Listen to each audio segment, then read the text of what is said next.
দেখেন 1 বছরের গাছ, কিচ্ছু করিনি। যদি বলেন কোনো খাবার তাও দিন। 1 বছরের গাছ কিভাবে ধরে আগার থেকে গোড়া পর্যন্ত। প্রথম বছর একটু লেটে আসে, দ্বিতীয় বছর এই গাছে কিন্তু কাঁঠাল কাটা হয়ে যাবে, তৃতীয় বছর এই সময় এরকম একটা গাছের থেকে এই গাছটার থেকেই 50-100টা কাটা হয়ে যাবে, চতুর্থ বছর আরও অ্যাডভান্স হয়ে যাবে। হ্যাঁ, সেই বর্ষার পরে আশ্বিন মাস থেকে ইঁচড় কাটা শুরু হবে। তা জ্যাকফ্রুট ভালো প্রোগ্রামটা, মানে এতটাই ভালো কমার্শিয়াল কল্পনা করতে পারবে না। যেটা আমি বলেছি 1 বিঘে জমিতে জ্যাকফ্রুট লাগানো মানে 1 কোটি টাকা ডিপোজিট করা।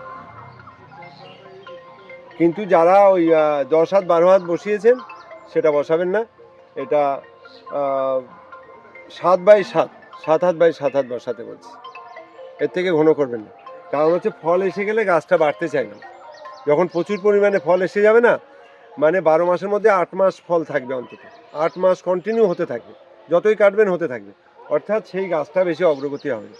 অর্থাৎ সে সব মাথায় রেখে 10 হাত দেওয়ার দরকার নেই, 8 হাত দেওয়ার দরকার নেই, 7 হাত বাই 7 হাত বসান। আর বাধ্যতামূলক গাছ বসানোর পরে যারা গাছ ঝোপালো করছেন, বডি করতে হবে। 5 ফুট 6 ফুট সাইড ব্রাঞ্চ সব কাটতে হবে, বডি করতে হবে। বডি না করলে কাঁঠালটা ধরবে বডিতে। হ্যাঁ, বডিতে ধরবে। এই দেখেন কাঁঠালটা বডিতে ধরবে, বডি করতে হবে।